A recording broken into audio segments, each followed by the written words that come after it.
خوش آمدید ایک بار پھر آپ کی خدمت میں حاضر ہیں افطار کی نشریات کے ساتھ، جس کا نام ہے برکت رمضان۔ نیوز ون سے براہ راست آپ دیکھ رہے ہیں اور ہمارے ساتھ موجود ہیں آپ کے ہمارے ہم سب کے محترم حضرت علامہ سید مظفر شاہ صاحب السلام علیکم، اور ان کے ساتھ موجود ہیں آپ کے ہمارے ہم سب کے پسندیدہ علامہ نثار اجاگر صاحب، آپ کا بھی شکریہ، السلام علیکم۔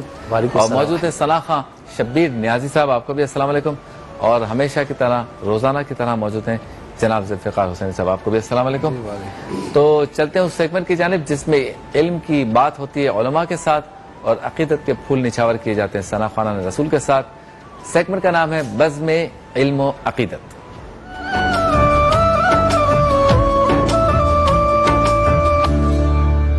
بہت ہی دلچسپ موضوع ہے آج، اور مطلب یوں سمجھ لیں کہ کچھ موضوعات، کچھ سوالات ایسے ہوتے ہیں کہ جس کے بارے میں لوگوں کو کلیئرٹی نہیں ہوتی، وہ تبصرے کر رہے ہوتے ہیں خاص طبقے کے بارے میں۔ تو علماء کرام یا شریعت یا دین، اس سے متعلق بھی ہمارے ہی مسلمان بھائیوں بہنوں کو کچھ غلط فہمیاں ہوتی ہیں، ان کو دور کرنا ضروری ہوتا ہے۔ لہٰذا آج ہم کچھ مختصراً بات کریں گے، لیکن جامع بات کریں گے خاندانی منصوبہ بندی پر، اور پھر انشاءاللہ تعالی گفتگو کو آگے بڑھائیں گے۔ تو میں شاہ صاحب سے گزارش کروں گا کہ ابتدائی ذرا اس کا بتائیں، کانسیپٹ کلیئر ہو جائے کہ خاندانی منصوبہ بندی میں کیا کیا چیزیں شامل ہوتی ہیں، یا یہ صرف ایک ہی طرف جو ہے اشارہ ہے، یا ٹوٹل گھر کے سربراہ کو پورے خاندان کے مستقبل کے لیے کیا منصوبہ بندی کرنی ہے، اس کی طرف اشارہ ہے۔ بسم اللہ الرحمن الرحیم، رب اشرح لی صدری ویسر لی امری واحلل عقدۃ من لسانی یفقہوا قولی۔ دیکھیے، اللہ رب العالمین جل وعلا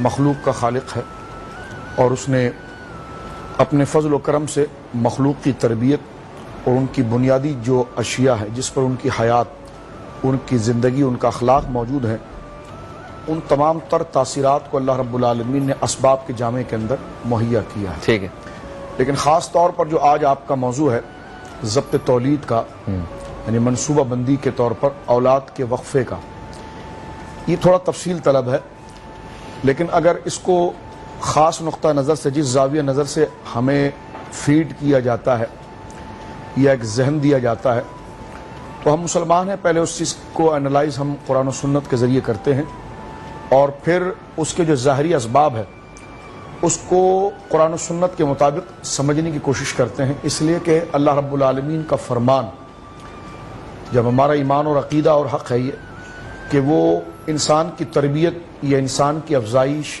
یا انسان کی ضروریات کے خلاف نہیں، یہ ہماری کم علمی ہوتی ہے کہ ہم اپنے موجودہ استدلال، اپنے بنائے ہوئے طریقے کو بظاہر اپنی جلد بازی یا اپنی خود پسندی یا اپنی مفاد پسندی کے تحت قرآن کے خلاف سمجھتے ہیں۔ صحیح، جبکہ اگر اس کو سنجیدگی کے ساتھ دیکھا جائے تو قرآن کریم فرقان حمید کا کوئی حکم انسان کی ضرورت، انسان کے مقصد حیات کے خلاف نہیں۔ مثلا دیکھیے کہ ہمارے وہاں عموماً ذہن جو ہے وہ منصوبہ بندی کا اس اعتبار سے اولاد کے لیے ہوتا ہے کہ میں اس کو کھلاؤں گا کیا اور پلاؤں گا کیا۔ ہاں، تو سب سے پہلے اس کا ایک بیلنس پوائنٹ سمجھنے کی ضرورت ہے کہ اللہ رب العالمین جل وعلا نے اس چیز کے بارے میں کیا ارشاد فرمایا۔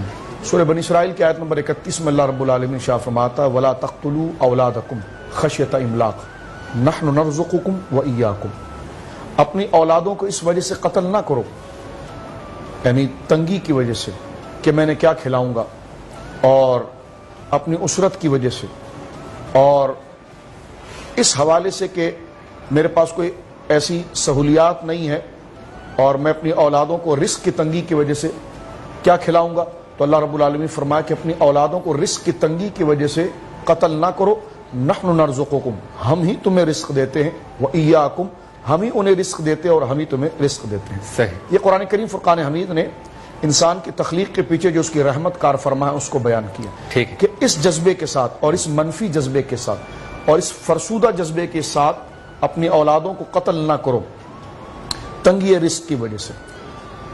پہلی بات تو یہاں پر دیکھیے یہ ہے کہ اس قانون کو مسلط کر کے، ایسا کوئی قانون بنا کر کہ ہر فرد کے اوپر اس بات کو مسلط کر دیا جانا اور کثرت آبادی کو اس بات پر مبنی کرنا کہ ہمارے وسائل سارے ختم ہو جائیں گے، یہ تھوڑا یعنی گفتگو طلب ہے۔ صحیح، اس کی وجہ یہ ہے کہ اس میں اس چیز کو بیان کرنا کہ جناب جو کہ آبادی زیادہ ہو جائے گی اور اسباب ذرائع جو زندگی کے ہیں وہ ختم ہو جائیں گے، ایسا نہیں ہے. قرآن کریم فرقان حمید کی اس آیت نے اس بات کو ذکر کر دیا ہے کہ اپنی اولادوں کو تم رزق کی تنگی کی وجہ سے قتل نہ کرو, ہم انہیں رزق دیں گے اور ہم ہی تمہیں رزق دیتے ہیں. ہوتا عموماً یوں ہے کہ ہم اپنی سہولیات کی وجہ سے, اپنی آسائش کی زندگی کی وجہ سے دوسرے انسان کے وجود کو برداشت نہیں کرتے. ہاں, تو اس کو پھر ہم یہ رنگ دینے کی کوشش کرتے ہیں کہ جناب جو ہے کہ وہ اسباب بڑے مختصر ہو گئے ہیں. ہاں, ایک بات, ایک تو وجہ اس میں یہ بنتی ہے فلسفے کے طور پر کہ ہم اپنی سہولیت اور آسائش کو اتنی ترجیح دیتے ہیں کہ یہ 4 روٹی بھی تو میں ہی کھا جاؤں, ہاں, اور یہ جو پانی ہے یہ سارا میں پی جاؤں, دوسرے کو کچھ نہ ملے. تو اپنی خود غرضی کو پھر ہم ایک ایسا مفہوم بنا کر پیش کرنے کی کوشش کرتے ہیں کہ جس سے ایک رنگ سامنے آئے. بہت اچھی بات ہے کہ لوگوں کی سہولت کے لیے بات کی جائے, لیکن پہلے یہ دیکھا جائے کہ اللہ رب العالمین جل وعلا نے اس کے بارے میں کیا ارشاد فرمایا. تو عموماً اس میں یہ دیکھا گیا کہ اپنی آسائشی زندگی کی وجہ سے دوسرے کے وجود کو برداشت نہ کرنا, ایک بات یہ ہمیں اس میں نظر آتی ہے. پھر دیکھیں, ایک عام سا جاہل سے جاہل بھی آدمی اس بات کو جانتا ہے کہ اللہ نے منہ ایک دیے, ہاتھ 2 دیے. صحیح, ٹھیک ہے نا. شہر کا کچرا صاف نہیں کرنا, شہر کو بنانا نہیں, شہر کی سڑکیں آباد نہ کرنا, سارے وسائل ادھر ادھر کر دینا, پھر اس کو کہنا کہ ہو جناب جو ہے کہ آبادی جو بڑھ رہی ہے نا, اس وجہ سے ساری خرابی ہے. تو یہ جو آپ کرپشن کر رہے ہیں, یہ جو آپ شہر کو تباہ کر رہے ہیں, یہ تو پورے ملک کو جو تباہ کر رہے ہیں, یعنی اپنے ہاتھ سے محنت نہیں کرنا اور سارا مال خود ہڑپ کر جانا اور پھر بوجھ ڈال دینا کہ جناب جو ہے کہ وہ آبادی بہت بڑھ رہی ہے, ان کے لیے وسائل کیسے ہو سکتے ہیں, پانی ضائع ہو رہا ہے, آپ اس کے لیے کچھ نہیں کر رہے. رزق کے جو ذرائع وہ کرپشن کے طور پر آ رہے ہیں, آپ اس کے لیے کچھ نہیں کر رہے. چیک اینڈ بیلنس آپ نے معیشت کا رکھا نہیں ہے. تو یہ تمام خرابیوں کی طرف جو اصل توجہ دینی چاہیے وہاں پر نہیں توجہ دی جاتی, اس کو الٹا اس طرف لایا جاتا ہے. ایک تو یہ مفہوم ہے, لیکن اس کا بیلنس پوائنٹ یہ ہے کہ شریعت مطہرہ نے اس کی کہیں جا کر گنجائش دی ہے, اور وہ گنجائش کا بیلنس پوائنٹ یہ ہے کہ آپ اس وجہ سے ضبط تولید کا ایک مطلب تو یہ ہے کہ بچوں کی پیدائش کے اندر وقفہ رکھنا, یہ ایک اور صورت ہے. صحیح, ایک یہ کہ بچوں کو ہلاک کر دینا, یا بچے اس لیے پیدا نہ ہو کہ جناب میں نے کھلاؤں گا کیا, یہ حرام و ناجائز ہے. صحیح, لیکن ہاں یہ اگر ہے کہ بچے کی ایک بچہ پیدا ہو چکا ہے, اب 9 مہینے یا 10 مہینے کے بعد دوسرا بچہ آ جائے, تو خاتون کی صحت کے اوپر کیا اثرات مرتب ہوں گے, اس کی طبیعت, اس کے حسن کے اوپر کیا اثرات مرتب ہوں گے, ان دونوں بچوں کے درمیان تربیت کے اندر کیا ہم ایسا ماحول مہیا کر پائیں گے, ایک بات. پھر دوسری بات یہ ہے کہ ان تمام چیزوں کے ساتھ ساتھ کہ میں خود کمانے والا ہوں. ظاہر سی بات ہے اسبابی طور پر میں تمام چیزوں کماؤں گا, میرے اگر ایک بچے کے فوراً بعد دوسرا بچہ ہو جاتا ہے تو موجودہ طور پر اس کو قانون بنا کر ہر فرد پر نافذ کرنا کہ تو نے بھی یہ کرنا ہے, تو نے بھی یہ کرنا ہے, تو نے بھی یہ کرنا ہے, اس کی اجازت نہیں. یہ جو اجازت دی گئی یہ استعراری طور پر دی گئی. صحیح, یہ ہر ایک کے لیے نہیں دی گئی, یہ استعراری طور پر. یہ دونوں کا بیلنس. یہاں پر ایک سوال کر کے میں جواب دے کر جواب ختم کرنا چاہتا ہوں. لوگ یہ کہتے ہیں کہ جو آپ نے جو یہ گنجائشیں بھی دی ہیں تو یہ گنجائش کیا تقدیر کے خلاف نہیں ہے؟ ہم نے کہا کہ یہ گنجائش وہ ہے جس رب نے یہ بات فرمائی ہے, تو اسی رب کے حبیب علیہ الصلوۃ والسلام کی احادیث میں یہ گنجائش صحابہ کرام کے دور میں عزل کی صورت میں موجود ہے. ٹھیک, اور وہ تمام تربیت اور یہ ضروریات کے حوالے سے. اب یہ کہنا کہ جناب تقدیر کا یہ انکار نہیں ہوگا, اللہ کے توکل کا انکار نہیں ہوگا, اس کا بیلنس پوائنٹ ہے. وہ اس قانون کو اس اعتبار سے بھی ہم نے ڈسکس کر دیا, اور جو اس کا استثناء تھا اس کو بھی ذکر کر دیا. اب اس کا جو بیلنس پوائنٹ ہے وہ یہ ہے کہ جناب جو ہے کہ یہ تقدیر کا انکار نہیں ہوگا. تو دیکھیے, تقدیر کے خلاف کام کرنا یا ایسی چیزیں کو کرنا کہ جناب ایسا کوئی عقیدہ رکھنا جو تقدیر کے خلاف جائے, وہ تو شرعاً جائز نہیں. لیکن جو اللہ نے آپ کے لیے ضروریات مقدر کر دی ہے, آپ کے لیے فیصلے کر دیے, وہ آپ کے سامنے شرمندہ تعبیر کیسے ہوں گے؟ اسباب کے ذریعے.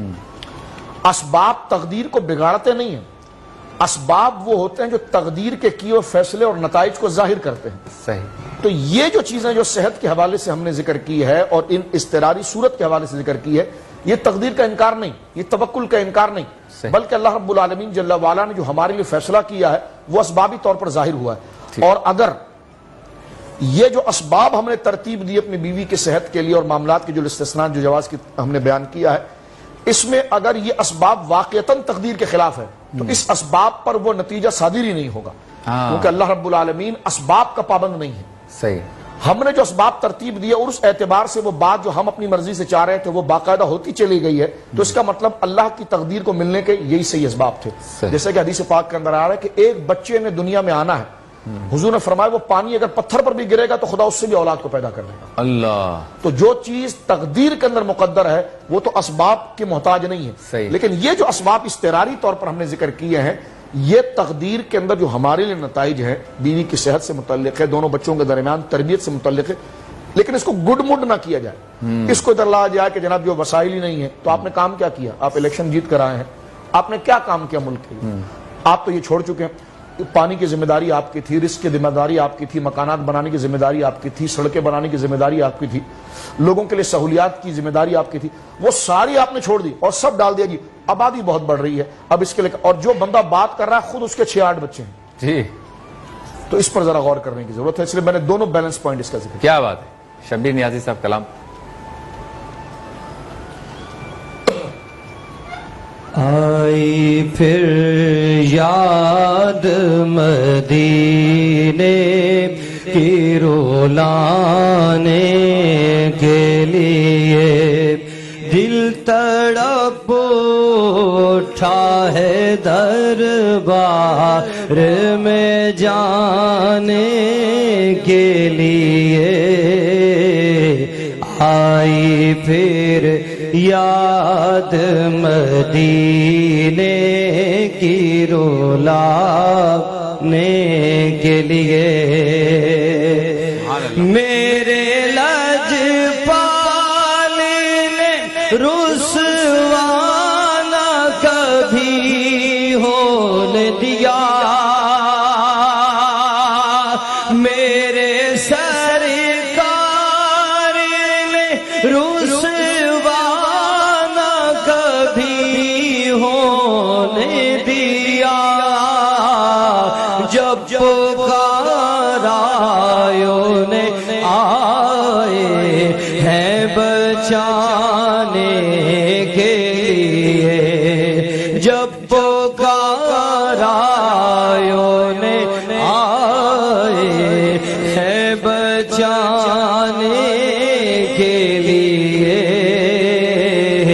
آئی پھر یاد مدینے کی رولانے کے لیے. واہ واہ. یہ تو بس ان کا کرم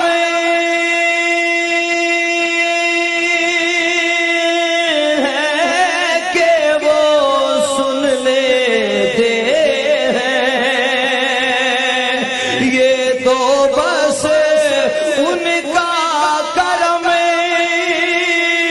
ہے کہ وہ سن لیتے ہیں, ورنہ یہ لب کہاں فریاد سنانے کے لیے, ورنہ یہ لب کہاں فریاد سنانے کے لیے. آئی پھر یاد مدینے کی رولانے کے لیے. مجھ گناہگاروں خطا کار کو محشر میں عدیل, مجھ گناہگاروں خطا کار کو محشر میں عدیل ہوں گے موجود وہ دامن میں چھپانے کے لیے, ہوں گے موجود وہ دامن میں چھپانے کے لیے. سبحان اللہ سبحان اللہ. آپ سے ملاقات ہوتی ہے مختصر سے وقفے کے بعد.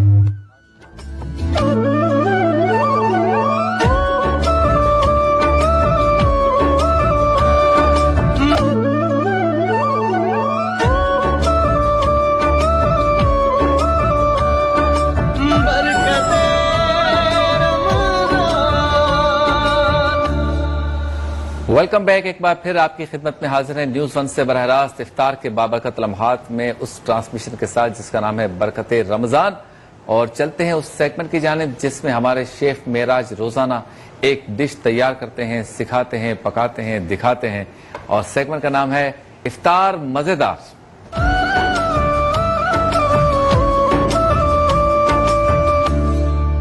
چلیں جی، السلام علیکم شیف معراج، کیسے ہیں آپ؟ وعلیکم السلام، الحمدللہ۔ کیا پکا رہے ہیں آج؟ آج ہم ملائی ٹکا بنا رہے ہیں، توے پہ توا ملائی ٹکا بنا رہے ہیں۔ ٹھیک ہے، ٹھیک ہے، تو یہ کیا کیا چاہیے ہوتا ہے اس کے لیے؟ اچھا، اس کے لیے جو سب سے پہلے تو توا چاہیے۔ سب سے پہلے توا چاہیے۔ ہاں، ڈائریکٹ چولہے پہ تو جائے گا نہیں۔ صحیح۔ اچھا، چکن بون لیس لے کے اس کو یہ کاٹ لینا ہے ٹکے کے اسٹائل میں۔ ٹھیک ہے، اس کے علاوہ جو میرینیشن ہے وہ میں بتا دیتا ہوں۔ اس میں نمک ہے، وائٹ پیپر ہے، زیرہ پاؤڈر ہے، دہی ہے، کریم ہے، ہری مرچیں ہیں بالکل چاپ ہوئی ہوئی، ادرک لہسن کا پیسٹ ہے، اور اس میں ہم ڈالیں گے حبیب کوکنگ آئل تھوڑا سا۔ حبیب کوکنگ آئل، ہمارے کرم فرما۔ یہ ہم اس میں یہ ڈال دیتے ہیں۔ تیل دیکھو، تیل کی دھار دیکھو، ڈاکٹر صاحب دھار ہی ہوتا ہے نا؟ یہ اس کا کیا مطلب ہے؟ تیل دیکھو، تیل کی دھار دیکھو۔ جب اس کی دھار آئے گی تو اس کی طاقت جو ہے اس کے انداز میں کیا ہوگا، یہ مانا ہے سیدھے سے۔ مطلب کسی کو جیسا پاؤں اس میں پھٹا جائے، جیسے حالات ویسے تبدیل ہو جاتا ہے۔ یہ محاورہ اس میں بنا ہے۔ اچھا اپنے نظریے کی اتباع کرو، باقی نظریے کو چھوڑو۔ چھوڑ دو۔ حال میں جو ہے نا وہ بالکل ہر رنگ میں ڈھل جاؤ۔ ہاں، تو یہ جو ہے تیل کی دھار کا محاورہ ہے کہ یہ ہوتا ہے، لیکن یہاں جو تیل کی دھار کا محاورہ وہ یہ ہے کہ جس طرح ہمارے معراج بھائی بتائیں گے کہ جس طرح جتنی ضرورت ہے اتنی تیل کی دھار ہو۔ بس حسب ضرور۔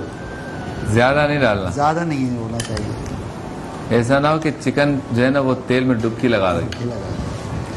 یہ میرینیٹ ہم نے کر دیا ہے۔ ٹھیک، کتنی دیر رکھنا ہے اس کو آدھا گھنٹہ رکھنا ہے۔ اب ہمارے پاس تو وقت کی ذرا تنگی ہے تو ہم اس کو بنا لیں گے، لیکن نارملی آدھا گھنٹہ کم سے کم ہے، اور زیادہ سے زیادہ 2 سے 3 گھنٹے، وہ بہت اچھی اس میں ٹیسٹ آ جاتا ہے۔ تو آئل ڈالنے سے بھی میرینیٹ صحیح ہو جاتا ہے؟ آئل ہر میرینیشن میں جاتا ہے۔ جاتا ہے۔ اس کا ریزن یہ ہے کہ آئل سے جو مسالہ ہے وہ چکن پہ یا گوشت کے اوپر چپکا رہتا ہے، ٹھیک، اسٹک ہو جاتا ہے۔ صحیح۔ جیسے اس میں تو ہم نے کریم ڈالی ہے، اب کوئی ایسا میرینیشن اس میں کریم نہیں، آپ آئل ڈال دیں تو وہ مسالہ نیچے بیٹھ جائے گا۔ صحیح۔ تیل لگا ہوگا تو وہ اوپر تک لگا رہے گا۔ ٹھیک ہو تیل گیا۔ ڈالنے کا یہ مقصد ہے۔ تو حبیب آئل میں یہ تیار ہو رہا ہے ہمارا چکن، اور اس کے علاوہ توا ملائی بوٹی۔ توا ملائی بوٹی، ماشاءاللہ۔ تو دیکھیں گے پکنے کے بعد افطار میں کہ کیسے پکتا ہے، اور ساتھ ساتھ مشروب بھی کوئی ہے؟ جی، مشروب جو ہے ہم ایپل پنچ بنا رہے ہیں۔ ایپل پنچ؟ جی، ایپل پنچ کہلاتا ہے یہ۔ اس میں جو ہے ادرک ڈلے گی، سیب ڈلے گا، اور تھوڑا سا ہم ایپل جوس ڈالیں گے اور اسپرائٹ ڈالیں گے۔ واہ واہ، اس کے ساتھ ہم بنائیں گے۔ تو فروٹین کا شکریہ، ہمارے لیے جوسز فروٹین بھیجتے ہیں۔ سیبروسو کا شکریہ، چکن بھیجتے ہیں، اور ان کا کہنا ہے 100% حلال۔ سیبروسو، مغلیہ، نمکو کا شکریہ، فوڈ بستی گفٹ ٹیمپل سے بھیجتے ہیں، ہمارے ساتھ تعاون کرتے ہیں۔ کرشی کا شکریہ، کرشی والے بھائی آ گئے جی، سلام کروائیں، دور سے ہاتھ ہلائیں۔ یہ دیکھیں افطار میں ہمیں یہ شربت دیں گے، ماشاءاللہ۔ اور ساتھ ساتھ ڈیٹول کا کاؤنٹر بھی کھل گیا ہے پانی کے ساتھ۔ شہر میں پانی ہو نہ ہو، ہمارے ڈیٹول کے کاؤنٹر پہ پانی ضرور ہوتا ہے، اور اسی لیے میں کہتا ہوں یہ چھوٹا سا بچہ، آپ آ جاؤ بیٹا، آؤ آؤ، آپ بھی آ جاؤ بیٹا، آپ بھی آ جاؤ، جائیے۔ ڈیٹول سے ہاتھ دھونے کا صحیح طریقہ، ٹھیک ہے؟ واہ واہ واہ، آ جائیے، آپ بھی آ جائیے۔ تو یہ کہنا ہے ڈیٹول کا صاف ہوگا۔ پاکستان 100 سے زائد بیماریوں سے، جو جراثیم ہیں ان سے یہ نجات دلاتا ہے۔ ایسے جراثیم جو 100 سے زائد بیماریاں پیدا کر سکتے ہیں، ڈیٹول سے پراپر ہاتھ دھونے سے وہ جراثیم ختم ہو جاتے ہیں، مر جاتے ہیں۔ اسی لیے بچے جب کھیل کود کر کے آئیں تو رسمی طور پہ ہاتھ نہ دھلائیں، بلکہ ڈیٹول سے صحیح طریقے سے ہاتھ دھلائیں، تو ان بیماریوں سے بچے رہیں گے۔ اور گفتگو ہو رہی تھی خاندانی منصوبہ بندی پہ۔ شاہ صاحب یہ بتائیں، بعض لوگ یہ کہتے ہیں یا کرتے ہیں اپنے عمل سے، کام کاج کوئی نہیں کرنا، سارا دن سوئے پڑے رہنا ہے، اور کاروبار کے لیے ہل جل نہیں کرنی، نوکری ڈھونڈنے کے لیے نہیں نکلنا۔ ان کے اطراف کے ساتھی شہر چھوڑ کر جا کر تجارت بھی کر رہے ہیں، انہوں نے نہیں چھوڑنا، ملک چھوڑ کے جا رہے ہیں، انہوں نے کہا کون محنت کرے۔ اب یہ ساری چیزیں کرنے کے بعد یہ کہے کہ میرے 10 بچے ہیں اور میرے پاس ان کے کھانے کے اسباب نہیں ہو رہے، تو اللہ سے دعا کرتا ہوں بس اللہ دے دے، میں نہیں ہلوں گا اپنی جگہ سے، ایسے لوگوں کے لیے کیا ترغیب ہے؟ بسم اللہ الرحمن الرحیم۔ دیکھیے یہ بڑی نازک صورتحال ہے، اس کو دراصل آپس میں گڈ مڈ کر دیا جاتا ہے، اور جو نظریہ اصل اللہ رب العالمین جل وعلا نے ارشاد فرمایا ہے اس کے ساتھ جو اصل اس کی تصویر ہے اس کو چھپانے کی کوشش کی جاتی ہے. جو جی. اصل موضوع تھا اس کو تو ہم نے واضح کیا, ٹھیک. لیکن جو آپ ارشاد فرما رہے ہیں تو یقیناً یہ صورتحال گناہ ہے کہ بندہ محنت نہ کرے اور جو اللہ رب العالمین نے اسے صلاحیت اور ذمہ داری دی ہے اس کو حصول کرنے کے لیے وہ اپنے عمل کو نہ لائے. صحیح. اس لیے آپ دیکھیں جناب رسالت مآب صلی اللہ علیہ وسلم کی احادیث کے اندر یہ بات آتی ہے باقاعدہ دعا کے طور پر کہ یا اللہ ہمیں عجز سے بنا, کسل بنا, یعنی ہمیں اللہ رب العالمین تو کسی کے غلبے سے بچا, سستی سے بچا, کاہلی سے بچا. سستی کاہلی شریعت مطہرہ پسند نہیں کرتی, بلکہ جس طرح کہ ابھی آپ نے کہا کہ جناب گھر میں سوئے پڑے ہیں اور کام نہیں کر رہے, تو یہ شدید قسم کا گناہ ہے اور یہ اس سے کوئی تعلق نہیں ہے کہ جس کو ہم منصوبہ بندی کے اندر شامل کی جائے. ریاست کی ذمہ داری ہے کہ ایسے لوگوں پر سختی کریں جس طرح کہ باقاعدہ بھیک مانگنے کا نظام ہے, یہ لوگوں کے آگے ہاتھ پھیلانے کا نظام ہے. تو وہ لوگ جو ان کو دیتے ہیں ان کو بھی چاہیے کہ ان کی حوصلہ شکنی کریں اور ان کے اندر اس ول طاقت کو اٹھائیں کہ جناب یہ کام موجود ہے, آپ یہ کام کریں. صحیح. تو براہ راست جو آسانی کے طور پر ان کو ملنے کی کوشش ہو جاتی ہے تو یہ ان کی حوصلہ افزائی ہو جاتی ہے. تو اس کی تو بالکل شریعت مطہرہ مذمت کرتی ہے کہ بندہ گھر میں ہاتھ پہ ہاتھ دھرا بیٹھا رہے اور کام نہ کرے اور اس کو معاذ اللہ تقدیر پر متعلق کرے. یہ حرام ہے اور اس کو اگر وہ عقیدہ بنائے گا تو یہ اس کے ایمان کے لیے لالے پڑ جائیں گے. بلکہ اللہ رب العالمین نے تقدیر کے حصول کے لیے اسباب رکھے. توکل ہے لیکن حصول توکل کو اسباب کے ساتھ. صحابہ کرام رضوان اللہ علیہ اجمعین ان سے زیادہ کوئی پاکیزہ ذات نہیں ہے جو قرآن و سنت کو ہمیں سمجھائے. سرکار دو عالم صلی اللہ علیہ وسلم سے صحابہ کرام نے عرض کیا یا رسول اللہ آپ جو ہمیں یہ کہتے ہیں کہ اللہ پر بھروسہ, اللہ پر توکل, تو ہم جو رات کے وقت ہماری سب سے قیمتی چیز ہماری سواریاں ہیں, تو جب تک ہم اس کو کوٹھے سے نہ باندھیں اور اس کو اگر آزاد چھوڑ دیں تو وہ صحرا کی طرف نکل جائے گی. تو جب بھروسہ اللہ پر کرنا ہے تو رسی سے باندھ کر اس کوٹھے پر کیا بھروسہ کرنا. تو یا رسول اللہ کیوں ایسا نہ ہو کہ رات کے وقت ہم جو ہے کہ وہ اس کو رسیوں سے کھول کے رکھیں. سرکار نے فرمایا یہ توکل نہیں ہے, اپنی سواریوں کو باندھ کر رکھو اور حفاظت خدا پر چھوڑو, یہ توکل ہے. یعنی اسباب کو ترتیب دو اور نتیجہ خدا پر چھوڑو. دوائی کھاؤ, شفا کو, جو تمہارا کام ہے وہ تم کرو, جو قدرت کا کام ہے وہ قدرت کرے گی. تم دکان پر جاؤ, جو مارکیٹ کے اصول ہے اس کو آپ بروئے کار لاؤ, جو چیزیں فروخت کرنی اس کو سنوار کے رکھو. گاہک آئے گا کہ نہیں آئے گا اسے اللہ پر چھوڑو. اسباب تم ترتیب دو, نتیجہ خدا پر چھوڑو.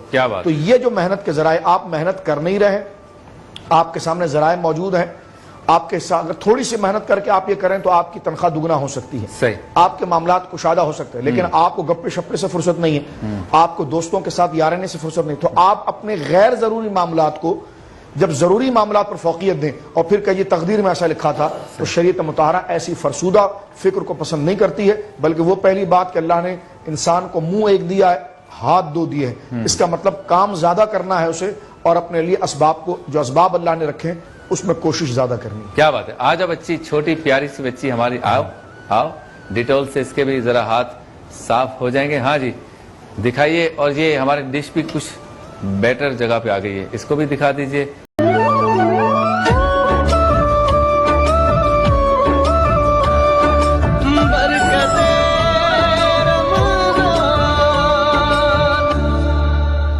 خوش آمدید, ایک بار پھر آپ کی خدمت میں حاضر ہیں. بزم علم و عقیدت اور افطار مزیدار ساتھ ساتھ چل رہا ہے یا چل رہی ہیں. جی پک گیا کھانا آپ کا؟ جی بالکل پک گیا ہے اور یہ ہم نے ڈش میں بھی اتار دیا ہے. آخر میں یہ جو 2 بوٹیاں ہیں یہ بھی اتار دیا. ہاں بوٹی نچوڑ لو چکن کی. جی بالکل قیمتی ہے نا آج کل تو. کیا خوبصورت آپ نے اس کی ڈریسنگ کی ہے ماشاءاللہ. یہ ریڈی ہو گیا ہمارا. ٹھیک ہے, کیا کہتے ہیں اس کو ہم؟ توا ملائی بوٹی. توا ملائی بوٹی. ملائی بوٹی. اور ساتھ میں ہے جوس.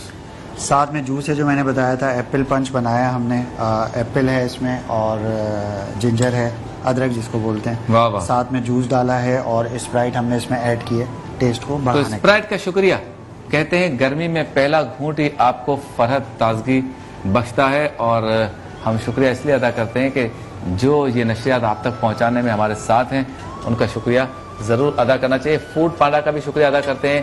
افطار بھیجیے ہمارے لیے, ہمارے بھائی بہنوں کے لیے. اور جے ڈاٹ کا شکریہ ادا کرتے ہیں, ملبوسات بھیجا انہوں نے اور بھیجتے رہتے ہیں ماشاءاللہ, ان کا بھی شکریہ ادا کرتے ہیں.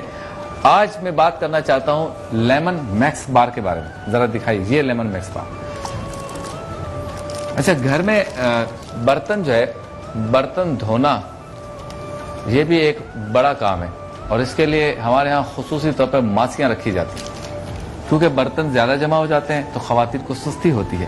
لیمن میکس بار کے جو ہمارے کرم فرما ہے وہ یہ ذہن بنانے کی کوشش کر رہے ہیں کہ اگر آپ لیمن میکس بار کو یوز کریں گے تو اس سے برتن جلدی دھل جائیں گے, زیادہ ٹائم نہیں لگے گا.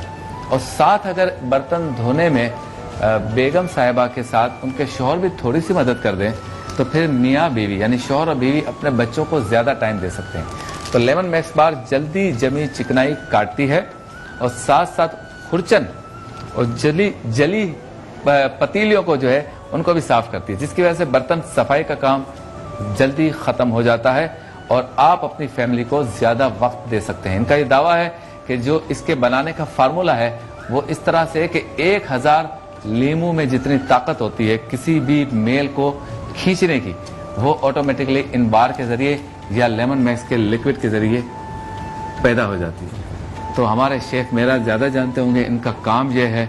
اور ہمارے ہاں تو یہ معیوب سمجھا جاتا ہے برتن دھونا, لیکن ان سے پوچھیں جو باہر ملک میں جا کر خود اپنا کھانا پکاتے ہیں پھر برتن بھی دھوتے ہیں. تو عیب اس لیے نہیں ہے کہ سرکار دو عالم صلی اللہ علیہ وسلم سارا کام اپنے ہاتھ سے کرتے تھے. تو ایک میسج ڈیولپ کرنا چاہتے ہیں اور ان کا کہنا یہ کہ آپ بھی اس رمضان میں لیمن میکس بار گھر لے آئیں اور زیادہ سے زیادہ وقت اپنے گھر والوں کے ساتھ گزاریں. اب ہمارے ساتھ ایک کپل موجود ہیں, میاں بیوی ہیں, تھوڑا سا کام بھی کر رہے ہیں یہ بھی, اور انہوں نے ہمارے شیخ معراج کا تھوڑا سا ہاتھ بھی بٹایا ہے. تو میں ان سے پوچھوں گا ابھی اور تھوڑی بات بھی کرتا رہوں گا. تو لیمن میکس بار انتہائی مناسب قیمت میں, ریٹ بھی کم ہے. کمال یہ ہے کہ لیمن میکس بار کے ریٹس بھی کم, اتنی زیادہ خصوصیات اور ریٹس بھی کم ہے. تو یہ کہہ رہے ہیں مناسب قیمت میں دھوئے 3 گنا زیادہ برتن جو ایک عام ڈش واش نہیں دھو سکتا. اور ساتھ ان کا یہ کہنا ہے کہ اگر آپ کو تجربہ کرنا ہو تو کسی اور ڈش واش سے آپ برتن کو دھوئیں, آپ دیکھیے گا اس میں چکنائی باقی ہوگی, پھر اس سے دھوئیں, انشاءاللہ چکنائی ختم ہو جائے گی. اور خوشبو بھی بہت اچھی ہے. میں ویسے ہی روزے میں زیادہ نہیں سونگنا چاہیے, لیکن ویسے ہی میں سونگ رہا تھا اس کو, تو بڑی خوشبو بھی اس میں. واقعی لگتا ہے کہ لیمو 1000 والی جو بات ہے وہ کہیں نہ کہیں تھوڑی بہت وہ جو ہے نا وہ نظر آ رہی ہے. تو چلتے ہیں ہمارے کپل کی جانب اور ان سے پوچھتے ہیں کہ سب سے پہلے بھائی آپ سے پوچھتا ہوں بالکل کہ آپ یہ بتائیں کہ گھر میں زیادہ تر کام کاج آپ کرتے ہیں یا یہ کرتے ہیں؟ اگر یہ کرتی ہیں تو کیا آپ مدد کرتے ہیں نہیں کرتے؟ مائک, ہینڈ مائک تو دو, ہینڈ مائک بیٹا کوئی بھی آ کے دے. جی شاباش. ہاں السلام علیکم. گھر پہ سارا کام جو میرا وائف سنبھالتی ہیں, برتن وغیرہ دھونا دوسرے کام, لیکن یہ ہے کہ میں ان کی مدد کر دیتا ہوں. اچھا ٹھیک ہے, خاص کر برتن دھونے میں اور کپڑے استری کرنے میں اور دوسرے معاملات وغیرہ میں بھی گھر کے, تاکہ ہم زیادہ سے زیادہ ایک دوسرے کے ساتھ ٹائم سیپریٹ کر سکیں. صحیح. اور بچوں کو بھی ٹائم دیں. اچھا, تو کس طرح کے زیادہ تر کام ہوتے ہیں گھر میں؟ جس طریقے سے ہمارے برتن, گھر پہ آتا ہوں میں آفس وغیرہ سے یا کہیں سے, تو گھر پہ دیکھتا ہوں برتنوں کا ڈھیر لگا ہوتا ہے, چکنائی لگی ہوئی ہے, گندگی پڑی ہوئی ہے. تو میں چاہتا ہوں یہ بھی بیزی رہتی ہیں بچوں کے ساتھ, گھر پہ مصروف رہتی ہیں, تو میں چاہتا ہوں ان کی ہیلپ کروں. میں بھی لیمن واکس لے کے شروع ہو جاتا ہوں اور کام کرنے لگ جاتا ہوں, برتنوں کی صفائی کرنا شروع کر دیتا ہوں تاکہ ان میں سے چکنائی دور اور بیماری ختم ہو جائے. کیا بات ہے. اور خصوصیت یہ ہے کہ یہ بھائی یہ کام بھی کر رہے ہیں اور مسکرا کے اس کا اظہار بھی کر رہے ہیں, تو یہ بڑی بات ہوتی ہے. اللہ تعالیٰ آپ کے گھر کو سلامت رکھے, بھابھی آپ کو اور بھائی آپ دونوں کو خوش رکھے. آپ کے لیے lemon max dish wash bar نے آپ کے لیے گفٹ ہیمپر سے بھیجیں, یہ آپ کے ساتھ جائیں گے. تو گھر میں ایک دوسرے کا ہاتھ بٹائیں تاکہ میاں بیوی جب مل کے کام کریں گے تو اپنے بچوں کو زیادہ زیادہ ٹائم دے سکیں گے. بہت شکریہ آپ کا. چلتے ہیں ہمارے ذوالفقار حسینی صاحب کی جانب کلام پیش کرتے ہیں. اب میری نگاہوں میں جچتا نہیں کوئی, اب میری نگاہوں میں, اب میری نگاہوں میں جچتا نہیں کوئی, جیسے میرے سرکار ہیں ایسا نہیں کوئی, جیسے میرے سرکار ہیں ایسا نہیں کوئی, نہیں کوئی اب میری نگاہوں میں. سا تو ہنسی آنکھ نے دیکھا نہیں کوئی، تم سا تو ہنسی آنکھ نے دیکھا نہیں کوئی، یہ شان لطافت ہے کہ سایہ نہیں کوئی، یہ شان لطافت ہے کہ سایہ نہیں کوئی، نہیں کوئی اب میری نگاہوں میں، اور یہ طور سے کہتی ہے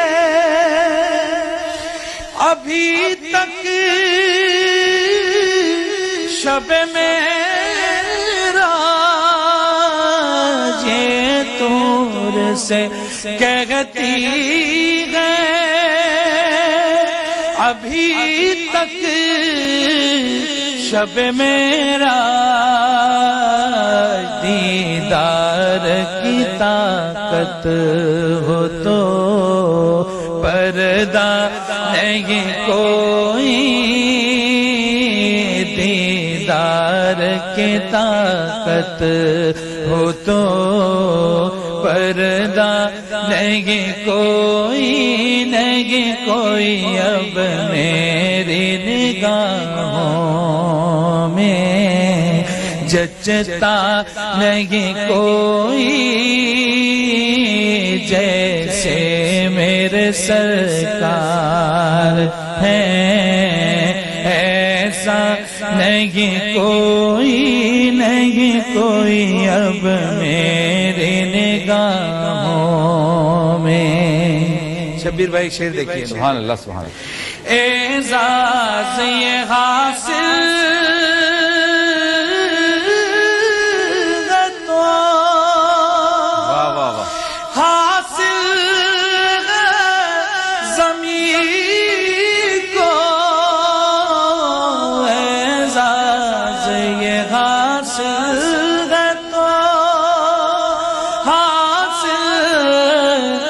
زمین کو افلاک پہ تو گنبد خضرا نہیں کوئی، جیسے میرے سرکار ہے۔ سبحان اللہ سبحان اللہ۔ تو ہمارے جتنی بھی فیملیز آج یہاں پر موجود ہیں ان کے لیے ہمارے بہت ہی پیارے کرم فرما کرشی جامع شیرین نے اور مغلیہ نمکو نے جو ہے وہ گفٹ ہیمپرز بھیجے، تو تمام فیملیز کے ساتھ جائیں گے، ان کو پیش کر دیجئے۔ بیٹا آ جائیے، نعمان آپ ہیلپ کر دیں ان کی آ کر۔ میں چلتا ہوں بریک پر، اور بریک کے بعد جب واپس آئیں گے شاہ صاحب سے اور اجاگر صاحب سے گفتگو کریں گے، کلام بھی سننے کی کوشش کریں گے، پھر ہوگا دسترخوان اور وہاں پر فوڈ پانڈا کی جانب سے افطاری، اور ہم سب مل کے دعا استغفار اور مناجات کے ساتھ روزے کی طرف جائیں گے، یعنی روزے کی افطار کی طرف جائیں گے۔ آپ سے ملاقات ہوتی ہے مختصر سے وقفے کے بعد۔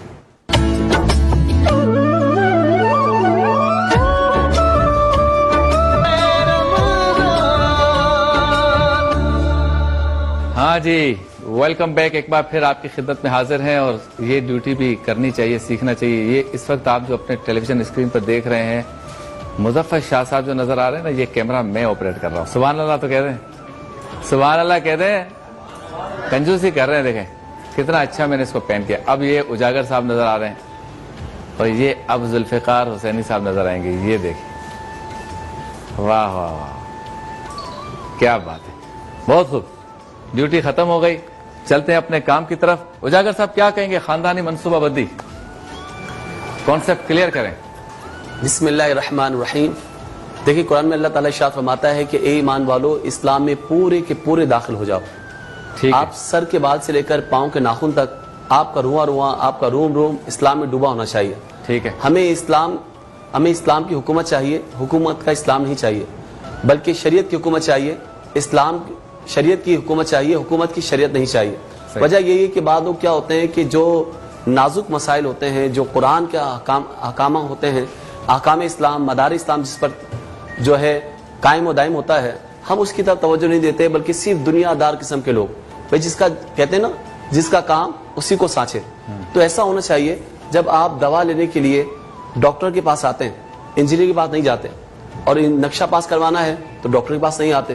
تو جب دین کی بات ہو، شریعت کی بات ہو، تو ہمیں علماء کرام سے فتویٰ لینا چاہیے، علماء کی جو رائے ہو اس پر کرنا چاہیے۔ یہاں پہ بات کروں گا شبیر بھائی جی کہ دیکھیں، اگر یہ آج رونا رویا جاتا ہے کہ اسباب کم ہیں، وسائل کم ہیں، دنیا بھر کے اندر سب سے بڑا جو نہری نظام ہے وہ پاکستان کے اندر ہے۔ ٹھیک ہے، پوری دنیا کا سب سے بڑا نہری نظام پاکستان کے اندر ہے، اور زراعت کا بہت بہترین شعبہ جو ہے وہ پاکستان کو حاصل ہے۔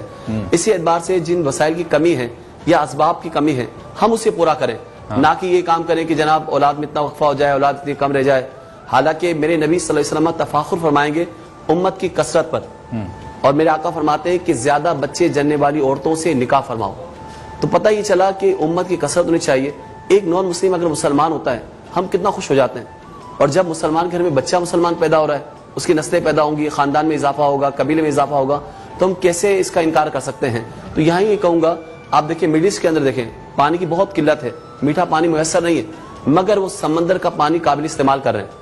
پورے حجاز مقدس کے اندر دیکھیں تو اگر پاکستان میں بھی میٹھے پانی کا مسئلہ ہے تو یہاں سمندر ہے، تھر کا جو مسئلہ ہے آپ کریں، بڑے بڑے ڈیمز بنائیں، تو یہ کرپشن کی وجہ سے آج میرا ملک جو ہے وہ تباہی کے دہانے پہ پہنچ چکا ہے۔ یہ وجہ بالکل بھی نہیں ہے کہ آپ یہ کام کریں، یہ کام کریں، یہ میں اس سے بالکل ڈینائی کرتا ہوں۔ اور آپ جو ہے وسائل کی طرف آئیں، اسباب کی طرف آئیں، ضرورت ایجاد کی ماں ہے، اور زیادہ سے زیادہ کام کر کے دکھائیں۔ لیس للانسان الا ما سعى۔ کیا بات ہے۔ تو مختصراً بات یہ ہے کہ جو ہمارا دیندار طبقہ ہے وہ گفتگو سے منع نہیں کرتا، گفتگو کریں، ڈائلاگ کریں، بیٹھیں اور ڈسکشن کریں، لیکن یقیناً علماء کرام جو بھی بات کہتے ہیں یا کرتے ہیں وہ دین کی اصل سے نکال کر کرتے ہیں، قرآن و حدیث سے نکال کر بیان کرتے ہیں، اپنی طرف سے کچھ نہیں کہتے۔ تو اس میں جذباتی ہونے کی ضرورت نہیں ہے، جب گفتگو کرنے کی، بات کو برداشت کرنے کی، سننے کا حوصلہ ہوگا تو انشاءاللہ تعالی مسائل کا حل نکلے گا۔ وسائل کی طرف آئیں اور یہ سوچ کر کہ سب کچھ اللہ پہ چھوڑ دینا ہے، کچھ نہیں کرنا، اس کا بھی دین اس طرح سے بھی نہیں کہتا، بلکہ ہر ایک کو کام کاج کرنا چاہیے اور بزنس کرنا چاہیے، تجارت کرنی چاہیے، اپنے لیے، اپنے بچوں کے مستقبل کے لیے سوچنا چاہیے، گھر کیسے چلے گا اس کے بارے میں سوچنا چاہیے، بیوی بچوں کا پیٹ کیسے پلے گا اس کے بارے میں سوچنا بھی چاہیے، محنت بھی کرنی چاہیے، مشقت بھی کرنی چاہیے، گھر سے نکلنا چاہیے، یہ نہیں سوچنا چاہیے کہ سب کچھ جو ہے وہ اللہ تعالیٰ کر دے گا اور میں اسباب اور محنت کی طرف نہ جاؤں۔ شاہ صاحب کلمات آخر اس بارے میں۔ بالکل بہت درست بات کی آپ نے۔ معاشرے کے اندر ایسے دیکھیں یہ دونوں ایکسٹریم ہیں۔ جی ایک طرف جناب جو آپ نے بات کی ہے کہ میں نے گھر سے ہلنا بھی نہیں ہے، ہاں سب کچھ اللہ رب العالمین کر دے گا، یہ ایک انتہا پر ہے، جی، اور ایک اس انتہا کے اوپر ہے کہ جناب جو ہے کہ یہ ساری چیزیں ختم ہو جائیں گی۔ جی تو اس کا بیلنس پوائنٹ یہی ہے جی جو قرآن و سنت کے اندر بیان کیا گیا ہے کہ آپ اسباب کے ذریعے اللہ رب العالمین سے اپنی تقدیر اور اپنے معاملات کو طلب کریں، ٹھیک ہے، اور اس میں اگر اضطراری جو کیفیت آ جاتی ہے اس کے لیے ایک الگ حکم ہے۔ باقاعدہ ایسے معاشرے کے اندر لوگ موجود ہیں کہ بیویاں بیچاری ماسیاں بن کر کام کر رہی ہیں اور شوہر گھر کے اندر جناب جو کہ ٹیلی ویژن اور فلمیں دیکھ رہے ہیں، یا چائے کی دکان پر کھڑے ہوئے اپنی موٹر سائیکل کے اوپر کپڑا مار رہے ہیں، اپنے مونچھے کے اوپر گویا کہ تیل لگا کر بیٹھے ہوئے ہیں۔ تو اس قسم کی نمائی تو ایسے طبقے کی گویا کہ حوصلہ شکنی کرنی چاہیے، صحیح، اور یہ یقیناً قابل مذمت ہے، اس کا اس سے کوئی تعلق نہیں ہے۔ تو یقیناً تقدیر کے حصول کے لیے اسباب کو مہیا کرنا چاہیے۔ ایک منہ دو ہاتھ ہونے کا مطلب یہ ہے کہ محنت کر کے اپنے بچوں کے لیے وسائل تلاش کیے جائیں۔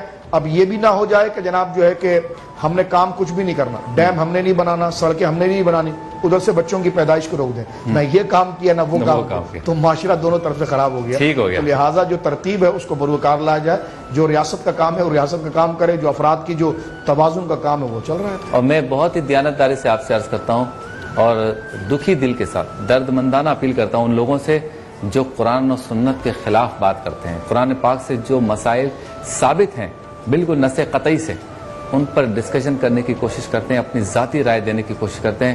نہ یہ کام میں کر سکتا ہوں، نہ آپ کر سکتے ہیں، نہ خود علماء کر سکتے ہیں۔ جو بات طے ہو گئی ہے وہ طے ہو گئی ہے. ایسے ہاں اس کو کس طرح سے آراستہ کرنا ہے, معاشرے پر اس کی اپلیکیشن کیسے ہوگی, کس طرح سے ہمیں اپنے معاشرے میں اس کو امپلیمنٹ کرنا ہے, اس پر گفتگو ہو سکتی ہے, بات چیت ہو سکتی ہے.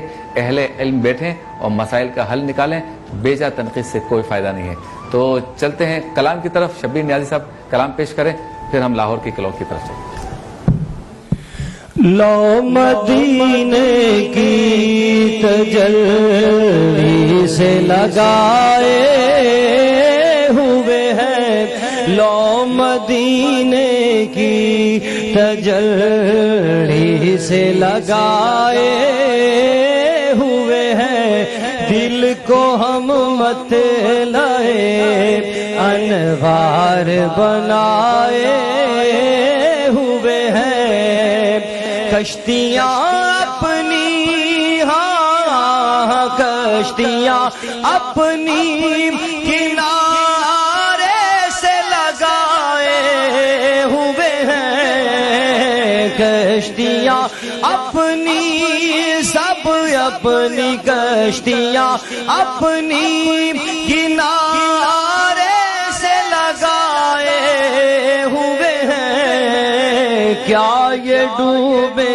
جو محمد کے ترائے ہوئے ہیں, کیا یہ ڈوبے جو کہ آقا کے ترائے ہوئے ہیں, حاضر و ناظر و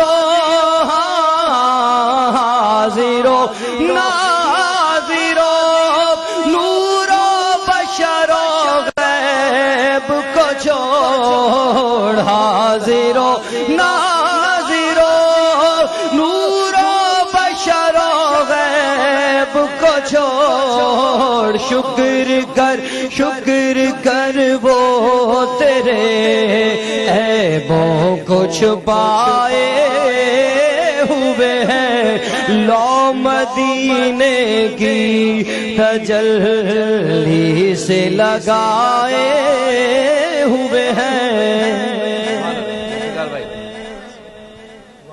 سبحان اللہ, سبحان اللہ, کیا بات, لو مدینے کی ماشاءاللہ ماشاءاللہ.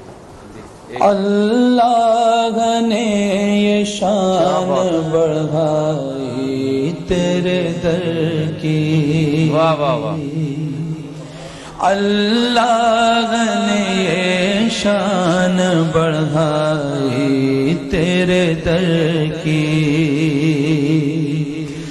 بخشی ہے ملائک کو گدائی تیرے در کی, بخشی ہے ملائک کو گدائی تیرے در کی, اللہ نے یہ شان بڑھائی تیرے در کی.